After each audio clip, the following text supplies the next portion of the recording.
This is Listen Lakeland, the show that keeps you up to date on all the things that make our city a great place to live, work, and play. Today's host is a visionary leader in urban and regional planning who has helped shape Lakeland's future for more than 25 years.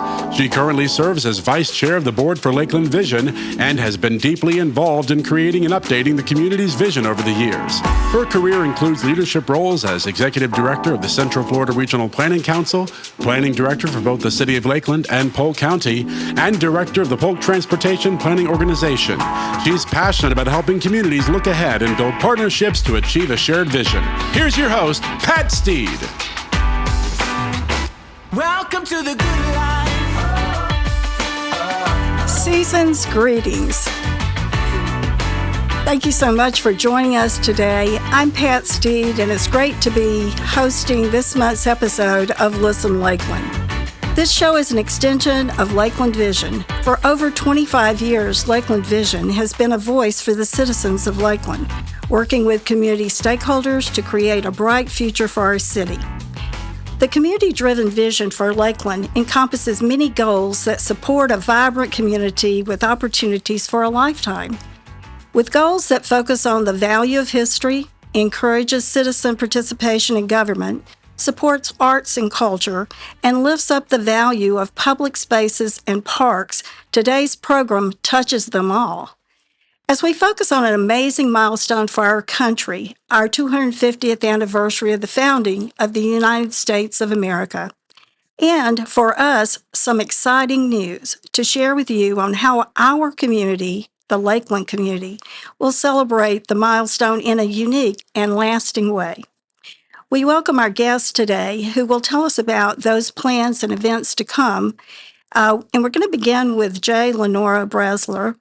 And she is a leadership speaker, an author, a trainer, and coach. She serves as a founding member of the steering committee of the America 250 Path to Freedom Project.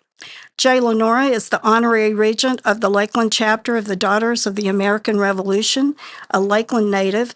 She has been a part of this effort at its inception and has given many speeches, including an interactive recreation of the debates that occurred moments before the famous Boston Tea Party. We also have with us Dr. K. Allen Snyder, who has been a professor of history at 4 educational institutions over the last 36 years. As the author of 6 books, very impressive, covering several U.S. presidencies and 2 that focus on C.S. Lewis, he has illuminated the linkage of history and civic values. He currently teaches at Southeastern University as an adjunct professor and is on the staff at All Saints Episcopal Church in Lakeland. Also with us today, we have Gary Clark, who serves on many advisory boards, currently serving as the chairperson of the Polk County Veterans Council and chairperson of the Flight to Honor Polk. As a retired Air Force colonel with over 36 years of service to our country, he has been inducted into the Florida Veterans Hall of Fame.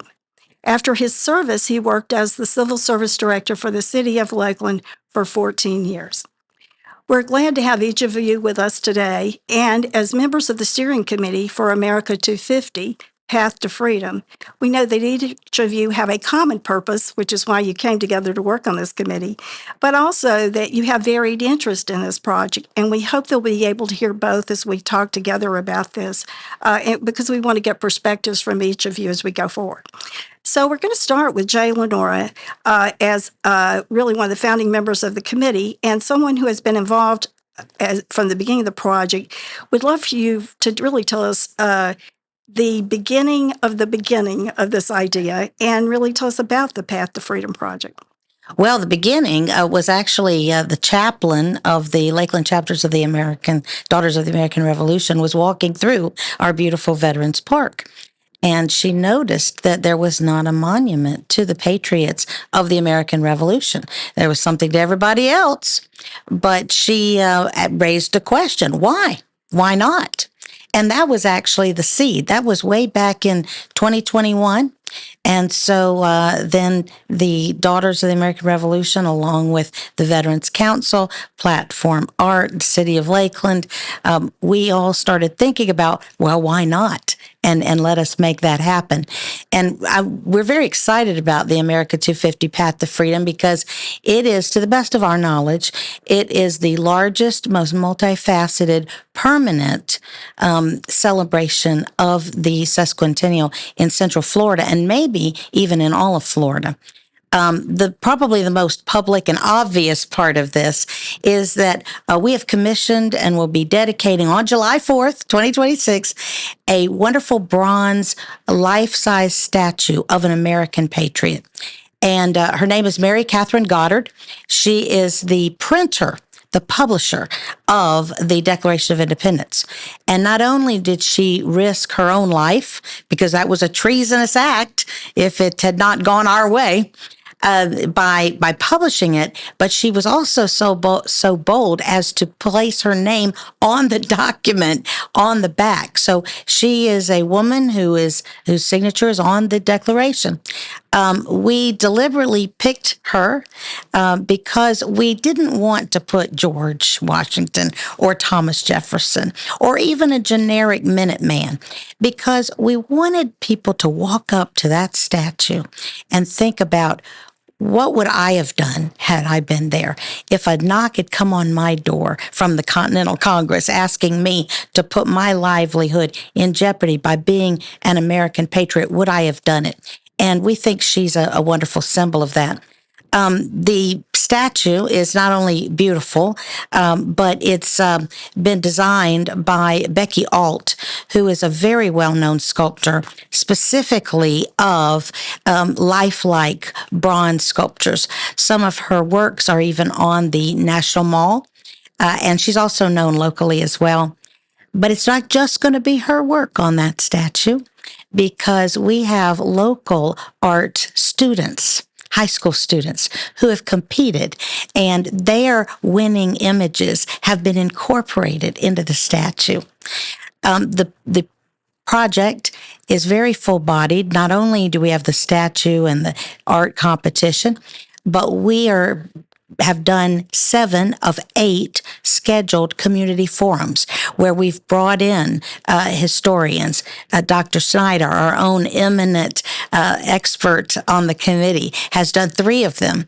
And helping people understand the basis of the American Revolution, the philosophical underpinnings, and what it means to us even today. Now, to be honest, the thing that's really excited me and why I really jumped on this and have stayed with this is because this is not something that's going to end on July 4th.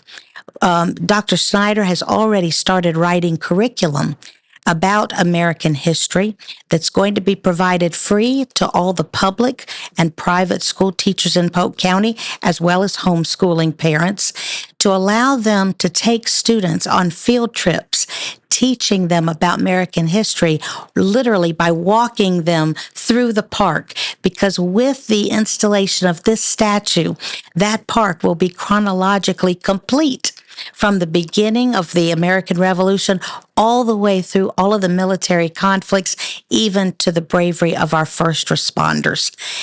And not only that, but we are going to take that curriculum for the students, revamp it, create a script, and have a bevy of volunteer docents who are going to be able to give walking tours periodically free to the community, very similar to what the city has long done with their lantern historical tours around Lake Mirror. And to me, I'm very excited that after all the hullabaloo, the glorious hullabaloo of July 4th, 2026 is in the past, this will sustain our citizens' understanding of what the American Revolution is really about. Well, how fascinating. And we'll come back to that a little bit more detail of getting the citizens involved in that. But you mentioned a good bit about Dr. Schneider and how you're going to really have a role in this. And as we're celebrating 250 years of our country's history, obviously the context we're talking about is all about history. And since you spent your career your whole career, both in education, but particularly in American history. What does this represent to you? And when you first became interested, what were you thinking about your role would be and what the larger role could be to children and citizens going forward through the years? Well, first of all, let me give some credit to Jay Lenora over there, because I didn't know about this project until she came and asked me to consider being a historian on this. I think the reason is because I taught her son at Southeastern University, and for some reason he liked my classes. Indeed, he did. So I thought, we talked a little bit, and I said, well, I guess you do need a historian on this committee, right? And I mean, it's all about history. So I said, well, I've always really loved early American history, even though I taught the whole gamut of American history.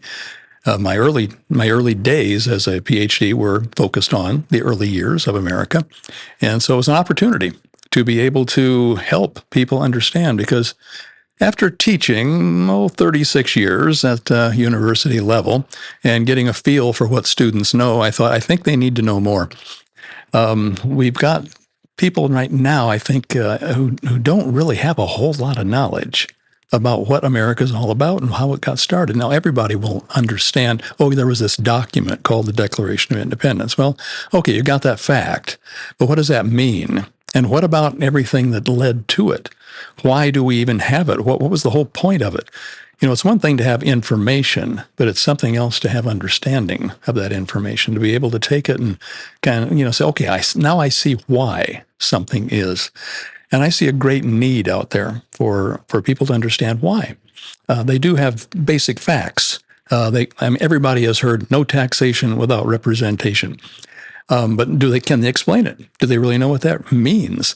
What about the whole heritage from Britain? I mean, how does that play into this, and why did change when that become necessary? What was Britain doing to make that happen? And so there are a lot of steps that led up to the Declaration of Independence. So when we were doing our public forums, I divided it up that way. I said the first forum was, here's everything that happened before. Here's the background for it. And then the second forum was, and here's all the things they did wrong that got Americans upset, okay, and that something might need to be done. And then the third forum was, hey, let's look at the Declaration itself. And let's see exactly what it says and what it was based upon. I know I had some friends who were at the last one, and they told me later, said, gee, I always knew about that, but it's such a dry document, but you made it come alive. Now I understand it. Well, that's the goal. That's what I am hopeful for. I'm here to try to help it come alive, if at all possible. Right? And so, I guess my task will never be done if I'm writing a curriculum and doing everything for what comes later, which I'm glad to do. Okay. It's really interesting as you're saying that. When I was mentioning this project to my husband, it made us think about Williamsburg, Virginia. We've been there a couple of times. I love Williamsburg. And my favorite place. Yep. Yeah, it's a wonderful place. And where they really live in the period and reenact what was going on at the very time that we're talking about. And, we can remember taking our son, who I think he was probably about 11 when we took him there. And we're a family of history buffs, so that was a great experience for the three of us. But we went back a few years ago as retirees, and one of the things that we were thinking about was, when you go and you have the background and you understand a lot about it, then you walk into it. But today, really, we do have, time in America when we don't know as much about our history as we once did. And so walking into it, you would have to almost have the American history for dummies or whatever to prepare you almost to step into the experience. So I really understand what you're saying about having the background to be able to step into it, and that becomes one of the goals of doing that. You had to bring up Williamsburg. I used to live in that area, and I taught some graduate students in government, and so I would take trips with them to Williamsburg. And wonderful place. Wonderful place, and really can open your eyes. So we're looking at opening our eyes a little bit here in the Lakeland community through this project, which is very exciting. Gary, I want to ask you, and I always have to say thank you for your service to our country, and it means so much, this being the time that it is. But as you were looking at the Path to Freedom Project, what is it that you're hoping to bring that will help all those who served our country really appreciate this celebration and as we go forward? Well, thank you, Pat. And thank you for the recognition for service, and to all those who served. We appreciate what they did. About 25 years ago, we had a vision for Veterans Park, and over time, what we've done is we've added monuments, memorials that depict various stages in the history of the country. Currently, there is a monument in Veterans Park that is there representing every conflict the United States has been involved in since the Civil War, and actually since Polk County became a county, since it was chartered. And so we see the park as a place of remembrance, reflection, and learning, with emphasis on the learning part. And when we started discussing this idea of the 250th, I mean, what better way of sort of solidifying that whole concept of learning than to put a monument that really defined the very beginnings of our nation, and for the purpose for which so many that are recognized in that park served for. And that includes, as you know, in the park, also law enforcement and the fire EMS services. So we are firmly behind that. And I think it was Thomas Jefferson that said, an ignorant people cannot expect to remain free for long. And that's what we're concerned about when, as Dr. Snyder sort of alluded to earlier, only about a third of the Americans can pass the citizenship exam that immigrants who wish to become citizens have to pass. Over 50% of the Americans don't know how many justices are on the Supreme Court, just the fundamentals of what our founders structured. And now, at this point in time, we hear lots of talk about socialism, and the large fraction, if you believe the surveys, of young people have a favorable inclination to socialism. So, and that's certainly not what the founders envisioned. And so we see this as a part of the stepping stone, actually the beginning that kind of makes what we envisioned years ago when we started with this project and to make the park what it is, as sort of the cornerstone of everything that we've done there, by putting a memorial there that symbolizes and talks to the establishment of the Declaration of Independence and the establishment of our country. And so we're excited about making all that happen, and looking forward to the 4th of July of 2026, and having the dedication there, and then making it even more of a place for young students to go and learn about the history of their country. And it's woefully lacking in too many quarters, and we're hoping to make a small contribution to maybe rectifying that ill. Well, any of us that have been to Veterans Park, it was just kind of a nugget when it began, but as we've seen things added to it, and so many services held there that are so meaningful, and then to think of a major installation like this being added to it, Right. it's a very exciting thing for the community. I do want to go back to one thing that you mentioned as the project was being conceived. The person that there will be a statue of is Mary Catherine Goddard.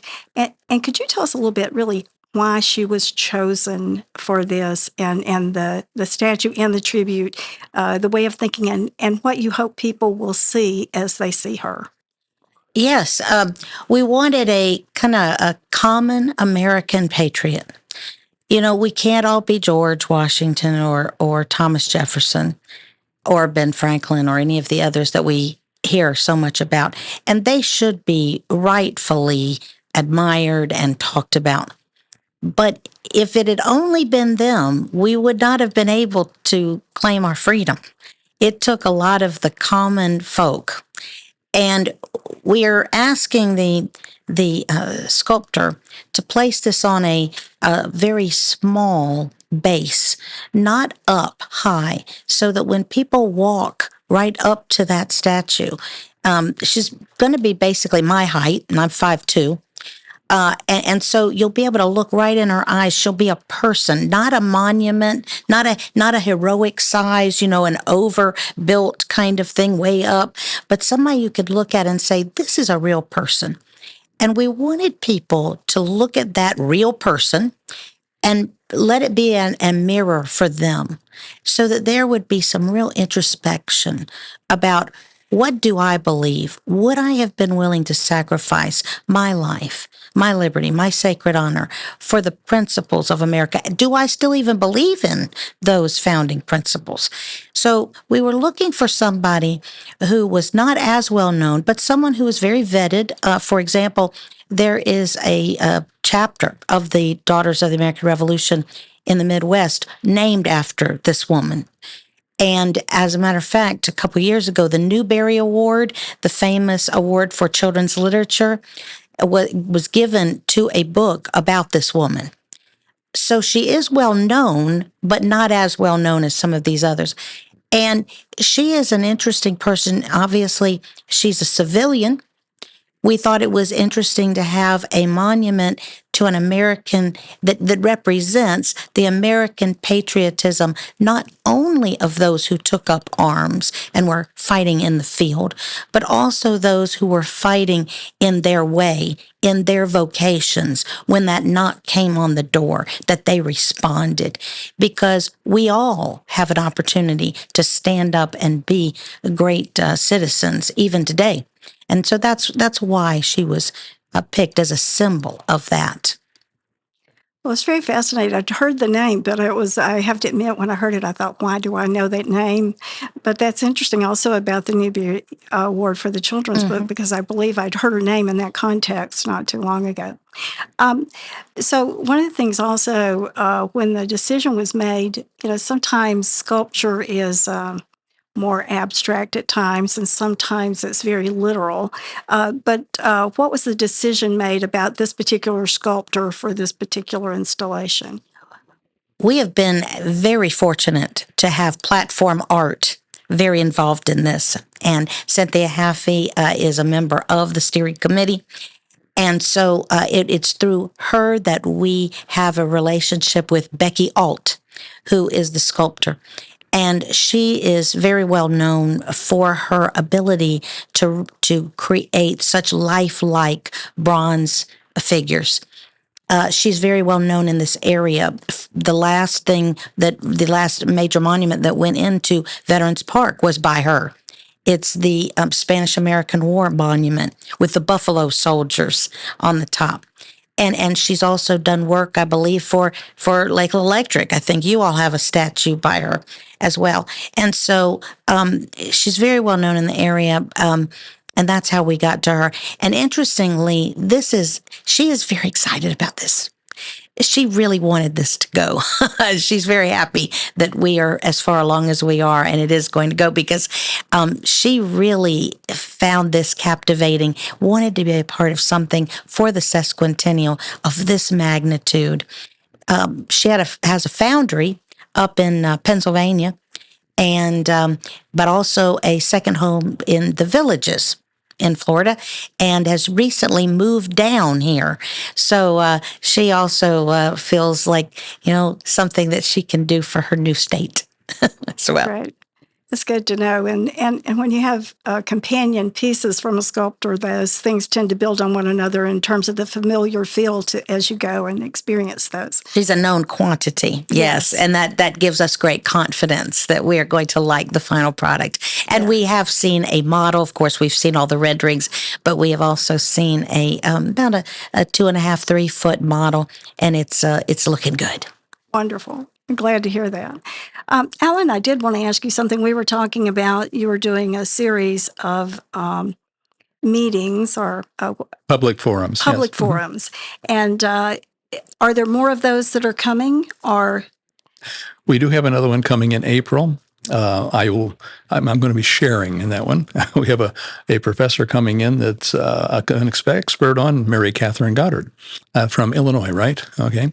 And so he and I will probably team up and we'll talk more about this, and we'll see how that works together. But it'll be in the first week of April, usually on Wednesday night in the first week of April. okay, and where would that be held? It'll be held at the Elks Lodge on Hardin. Oh, okay. That's where all of the forums have been held up to this point. Good to know. We've also had him out with our Rotary Club and during Veterans Week at veterans events, talking about the 250th and various topics that he outlined earlier that it kind of leads up to, and it's been very, very well received. So there's a lot of effort here to